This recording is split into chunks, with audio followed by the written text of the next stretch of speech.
MEN2 is a rare inherited condition which can cause tumours to grow in the thyroid, parathyroids and the adrenal glands.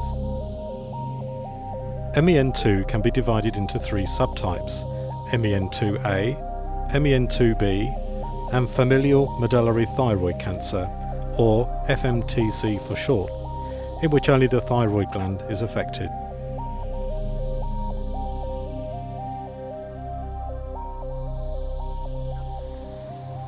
Gwen Catley has MEN2A and lives near Doncaster in Yorkshire. She had her first symptoms in 2006. My dad had had a VO in the late 80s.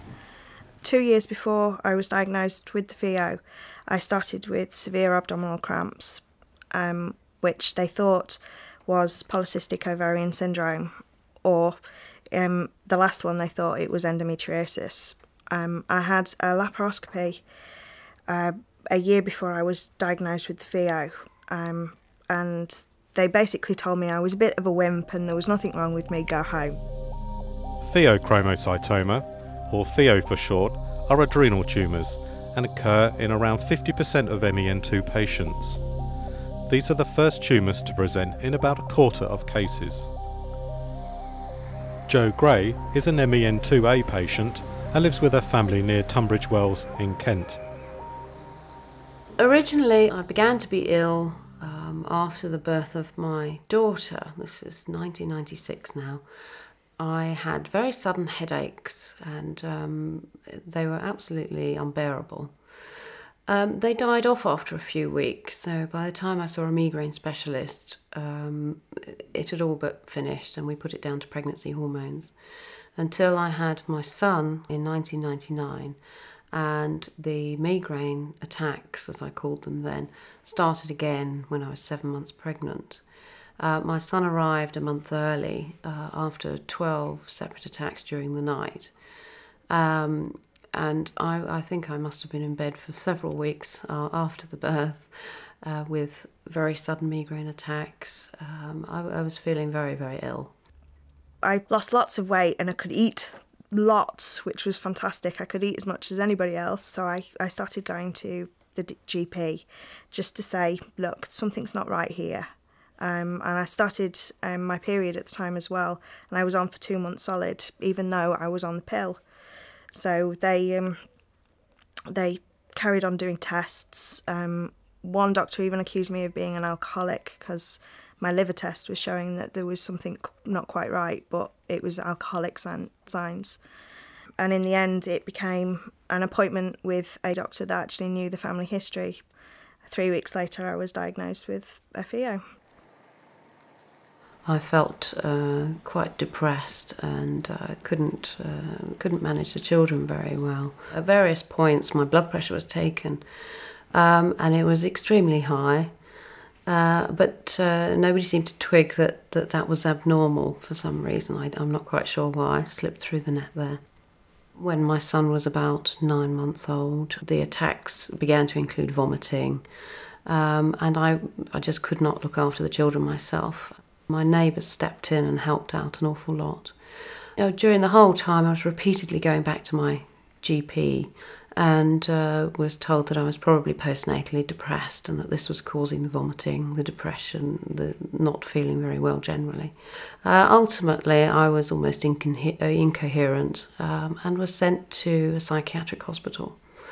There they actually tested my urine. I did 24-hour urine tests there and apparently had enough adrenaline for a herd of elephants.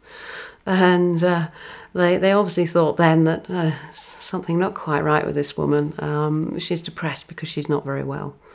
And they sent me for a scan and they found a large tumour in my adrenal gland, in my abdomen, which quite likely my son had been bouncing on while I was pregnant and causing me to feel ill at the time. So, and that really was the breakthrough. From feeling ill to being diagnosed to being treated to feeling how I am now has taken 6 to 8 years. So it was a long, long time pre-diagnosis, bashing my head against a wall with my then GP, who is no longer my GP. So what are the symptoms and effects of adrenal tumours? Professor Raj Thacker explains. The pheochromocytoma is sinister. This gives rise to high blood pressure and can be associated with attacks of flushing, palpitation, which is fast beating of the heart, headaches and sweating. So when you get that sort of thing happening, we need to look much more carefully. Again, it can be asymptomatic and present for the first time as a stroke. For patients with MEN2 who have adrenal disease, this is nearly always pheochromocytoma, a tumour of the one or both adrenal glands that can produce adrenaline. To avoid complications, the patient needs to be very well prepared before surgery with protection against adrenaline surges during surgery. Preparation will start many weeks before the operation itself. And that will involve coming to clinic and seeing an endocrinologist who will establish exactly what type of pheochromocytoma it is, what hormones it's secreting, and how they should be worked up for surgery.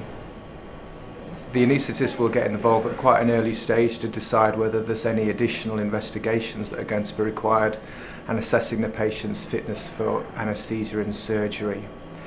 The patient will be started on medication usually to control the symptoms of the pheochromocytoma, and that will usually be alpha blockade and sometimes beta blockers as well. When patients with pheochromocytoma come for their surgery and anaesthesia, it's very important that they're managed by a team who are used to dealing with these types of conditions. And that's because when the tumour is handled during the operation, there can be quite profound changes in heart rate, blood pressure and performance of the heart. So it's important that the team knows what to do, they're familiar with the situation and have all the expertise, experience and drugs at hand to deal with any eventuality. The management afterwards is quite important because often there can be quite profound changes in their blood pressure, and that sometimes is a hangover effect of the medication they've been put on for the surgery.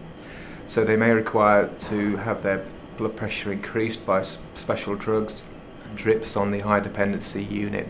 So it's very important that a specialist multidisciplinary team is looking after them at that point so they can be properly assessed and managed. I was in hospital for several weeks prior to the operation, being medicated to control my blood pressure. That was a wonderful relief to have this medication take away the palpitations, the headaches and everything.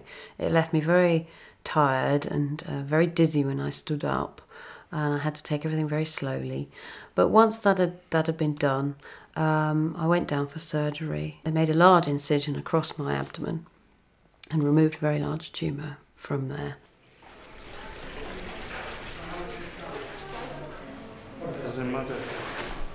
Most adrenalectomies now are done with keyhole surgery, laparoscopic surgery as we would call it.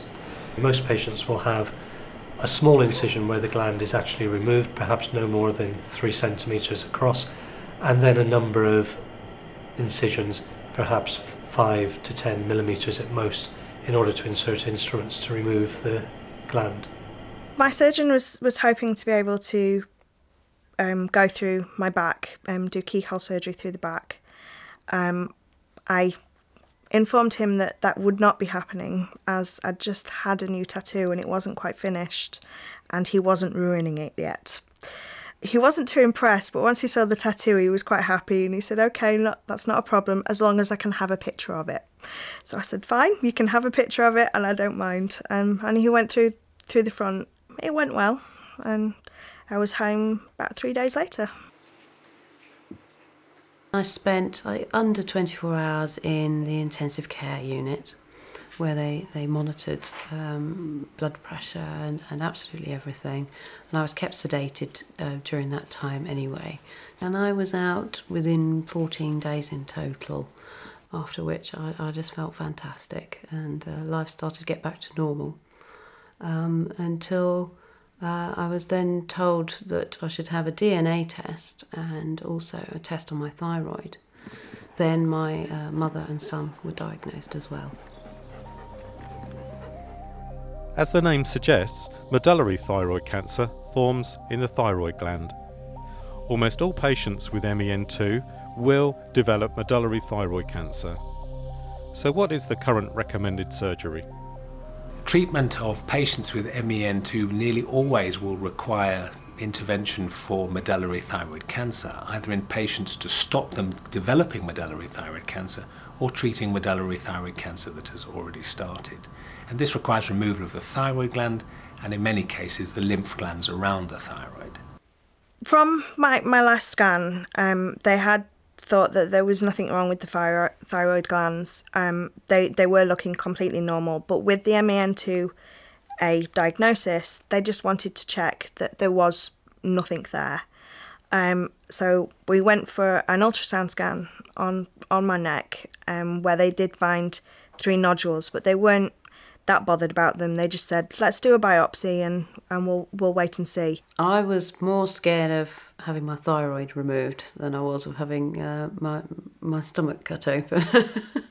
I think it's just the thought of having your throat cut is a little bit alarming. And you think of big blood vessels going up to your head and that sort of thing. And in reality, particularly for me anyway, it was actually the easiest surgery that I had. I was in and out in a week, and the scar healed quite quickly, quite nicely. And I was up within a couple of hours of waking up from the anaesthetic, having lunch, and discovering that actually I could swallow and it wouldn't be painful. And that was quite easy. I had quite an experienced surgeon on the thyroid front. So what is the surgical procedure? So most thyroidectomies will be done through a scar on the front of the neck, approximately 4 or 5 centimetres, in line with a skin crease. But if you're doing a lymph node dissection of the lateral compartments, then you do need to extend the scar up towards the ear or make a separate scar in order to remove those nodes safely. For those older patients who present with medullary thyroid cancer, or who, when they're investigated by virtue of their family history, are found to have medullary thyroid cancer, then the operation would be to remove the whole of the thyroid very carefully to leave no residual thyroid tissue, and we would remove all the lymph nodes that are adjacent to the thyroid, going from between the carotid arteries and down into the upper part of the chest. And those are the lymph nodes that the medullary thyroid cancer would spread to first. But it can spread to the lymph nodes on either side of the neck, and that can require further surgery to clear those nodes as well. There may be patients who have isolated spread of their medullary thyroid cancer to, for example, a bone, and that metastasis in the surrounding bone can be removed. But generally speaking, the surgery is confined to absolutely perfect removal of tumour, if that's possible, from the neck and upper chest. And that way the lymph node spread can be minimised. Complications that may occur result from injury to one of the voice box nerves, and this should be rare, or to inadequate parathyroid gland function after surgery, which leads to a low calcium. And this can be treated with calcium and vitamin supplements after operation. For the thyroid tumours, the medullary thyroid carcinomas, it is best to have them taken out very, very early. If it's MEN2A, we will say as soon as it's possible, certainly in early childhood. Again, if the children of patients with MEN2 who are known to be carriers present a particular issue, because the recommendation is that we perform a fairly early removal of the thyroid gland by surgeons at an early stage of their lives to try and protect them from development of medullary carcinoma of the thyroid. Surgery for medullary thyroid cancer in children should be performed in specialist centres, and there are quite strict regulations about this. So this is not an operation that should be performed in centres not used to performing surgery for medullary thyroid cancer in adults. Each child of an MEN carrier has a 50% or 1 in 2 chance of inheriting MEN. Detecting MEN2 in early childhood provides an opportunity for early preventative or curative treatment. In true 50-50 inheritance style that goes with MEN, I've got 2 children, one of whom does have MEN2A and the other one who doesn't. The one who does is my youngest, my son. He's the first boy in the family that we know of to have MEN. And he's already had his thyroid removed. He had this done at age 3.5, about a year after his diagnosis, just to ensure that there would be no cancer there and that this would therefore be prevented completely. Being that age when he had his surgery was, in a lot of ways, a great idea, because he really didn't know anything about it. He doesn't remember anything about it even now. He also recovered extremely quickly. He was up and about within an hour, eating jam sandwiches and finger painting. He was very unaware of what was going on. It looked like almost a play school, the ward where he was going to stay. When he came out, we were fetched to go down to the recovery room to go and see him. And I was just absolutely amazed that he was fine and he was just waking up. And we went up rather tearfully and sort of, said, "Are you all right?" And he said, "Go away." So I knew that his voice was fine and he was going to be fine, but it was an unusual way to greet your mother. He is aware that he has something called Men2, and he would be able to tell you that he's had his butterfly taken out of his throat. But any more than that, he's not really aware of at the moment. He's just coming up for 7. And he knows as much as he needs to at this stage. Cameron turned 11 in 2010, and all blood tests currently show that his early thyroidectomy may have been successful in preventing medullary thyroid cancer.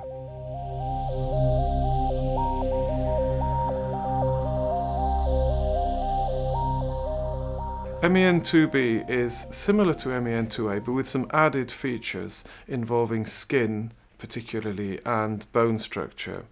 And so, if you like, it's in the same family as MEN2A, but with added features which make it really quite different in many ways. And it's much less common. There may be problems with the nerve supply to the gut, so these patients may get things like constipation or problems with their bowel.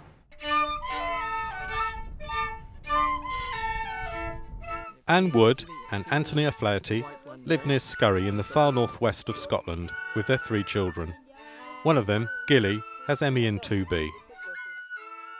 From birth he had severe constipation, and although he was a purely breastfed baby, which would normally mean there would be very little constipation, he often didn't open his bowels He would often open his bowels once every 4 to 6 weeks. The advice at the time was that it wasn't necessarily too unusual, and just to monitor it. Another quite interesting symptom was the neuromas in his mouth, which are these kind of little warty things. He had a big one in between his front teeth. And in fact, before he had front teeth, it kind of hung down like a long, gummy sort of strand, really. Quite a few things on his tongue as well. And we didn't really think this was a symptom of anything. We just thought this is the way he is, and didn't think anything of it. But with hindsight, that was actually quite a clear symptom of MEN. And another symptom fairly early on was what was described as a failure to thrive, where he wasn't growing as he should have been. And so he in the child growth charts, he dropped from a fairly just below average kind of size right down to below the bottom centile. Chris Murray is an MEN2B patient and lives near Reading. His experience with MEN2B shows a less aggressive course of thyroid disease that would be more commonly seen. When I was a child, the physical symptoms became obvious at age 12 or so. There were certain other things, some lesions on the tongue, the thick lips, that made us believe that it was potentially a thyroid problem. The diagnosis was made following some treatment at the dentist, which extracted some gum, and once sectioned allowed the doctors to realise that there was a problem with the thyroid. I didn't really know what the thyroid was, what its function was, didn't really understand the implications of what was happening. So it was all completely new to me. I'd never been ill, never been in hospital, never really had anything other than colds and flu before, so it was a real shock. As Gilly grew up, his symptoms changed and developed. It was getting close to Gilly starting playgroup, and he was soiling himself and wetting himself a lot, and we had a great struggle in managing toileting. He did start playgroup. There was one of the rules was that children needed to be to be able to look after themselves before going, but there was some flexibility and certainly a great deal of support for us there. And having started, though, the problems continued, and that then fed into meeting with the local community paediatrician through the education system, and she referred us on to the local consultant paediatrician.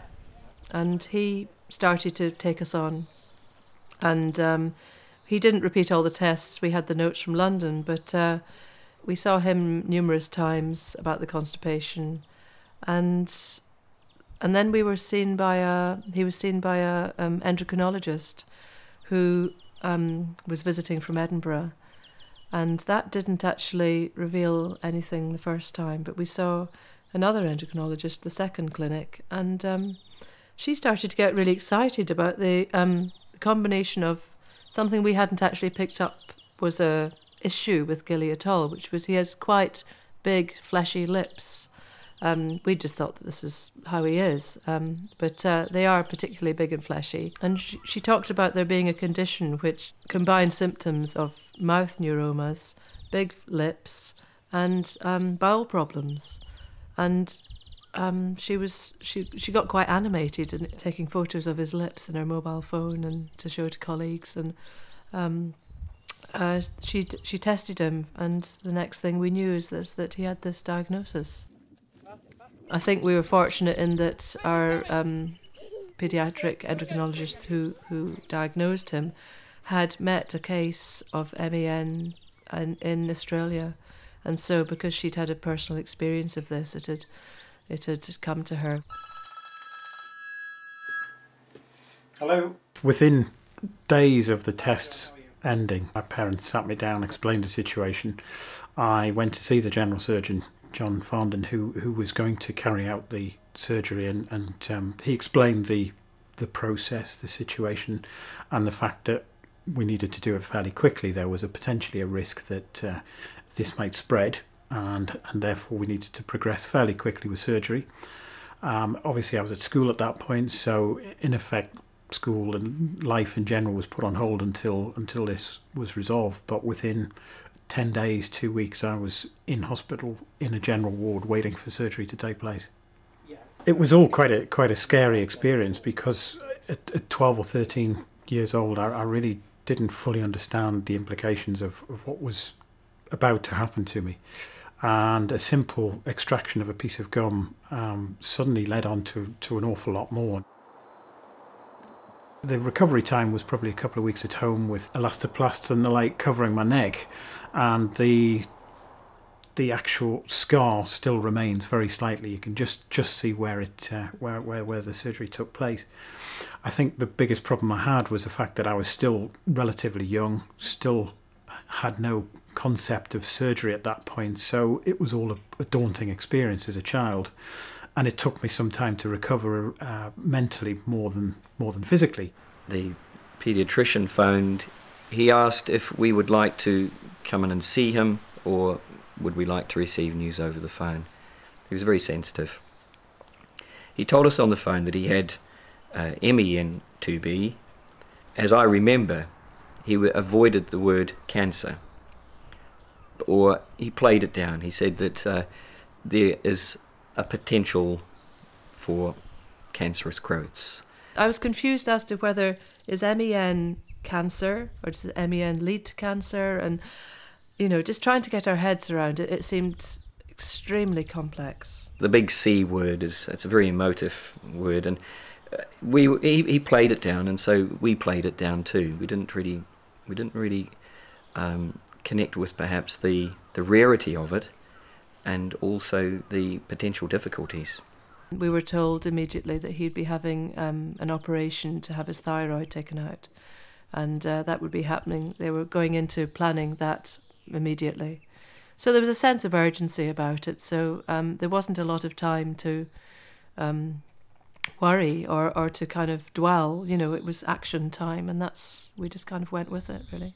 Gilly's coped very well with the whole issue, really. The operation, the thyroidectomy, went very well. It was very smooth, and he came away from that experience having had an adventure. He was very well cared for. He had a lot of positive attention. That was also good for him. Immediately afterwards, he was on a calcium supplement to regulate his levels, and there was regular blood tests to test his calcitonin levels, because the question was, had the cancer spread? Examination of Gilly's extracted thyroid tissue showed that the gland already contained medullary thyroid cancer. Gilly's calcitonin level is closely monitored, and in 2010 this showed that he still has active cancer cells somewhere in his body. In MEN2B, the earlier the thyroid is removed, the better the outcome. Current international guidelines recommend the removal of the thyroid in the first year of life in diagnosed MEN2B patients. Having direct contact with our paediatric endocrinologist is absolutely what we want, and anybody else that we ask is going to defer to her anyway. So we've been very fortunate to be able to contact her directly with any questions or issues that we have, and we've planned his journey through this together all the way. At the time, I think the internet wasn't an option, so I was reliant on my father, who did a bit of research through his medical connections to find out more about the illness. And myself, I asked my biology teacher at school, who I got on well with, for some more information about the calcitonin side of things and what that meant for me. So slowly but surely I managed to gather enough information to get me by to understand what the thyroid situation was, and then as it became evident that it was MEN2B, the whole scenario of what was going to happen in the future. And then of course the link came out with the adrenal glands, that potentially at some point in the future, maybe a year, it may be 20 years, it may be never, that there would be potentially some problem with the adrenal glands to deal with further down the line. Sure enough, Chris did end up with adrenal tumours. It became obvious that the adrenals were becoming a problem, and once a test had proved that this was the case and that the pheochromocytoma was diagnosed, fairly quickly afterwards it was necessary to bring my blood pressure down to a level where surgery on the adrenals becomes safe. Again, similar to the thyroid surgery, in many ways the tests and the lead up to the surgery was worse than the surgery itself. At that time we were hoping it was going to be laparoscopic surgery rather than normal surgery. This thankfully did become the case, and I had very, very quick and short stay in hospital. And I had 4 or 5 very small scars instead of one very big scar. And within 4 or 5 days I was at home on new drugs as well as the existing thyroxine, with very, very minimal symptoms from the surgery. We've also seen a geneticist who's tested the rest of the family, and we've all come out negative, so Gilly is a sporadic case on his own. Anne and Anthony want to present a positive message, in contrast to some of the difficulties they could face with MEN2B. They promote self-education and a proactive attitude with medical professionals to help them to ensure the best possible outcome for Gilly. Parents generally know their kids best, particularly when it's to do with bodily functions and the day-to-day muck that you have to get into. And that's quite often not necessarily respected by the experts. And we too easily put the medical people up there on the pedestal. But we actually come to appointments, we come to meetings with such a breadth of knowing. We might not be able to elucidate it in the way that the doctor might, but not to forget that we have a lot of information and that it needs to be listened to. Our hope is that he lives happily ever after, and if he wants to have children, that they don't have the disorder. And that'll be the end of MEN2B in our line of family. But the reality for Anne and Anthony is that the residual cancers somewhere in Gilly's body could, at some point, progress. Then, the challenge will be to locate it, and if possible, remove it before it spreads.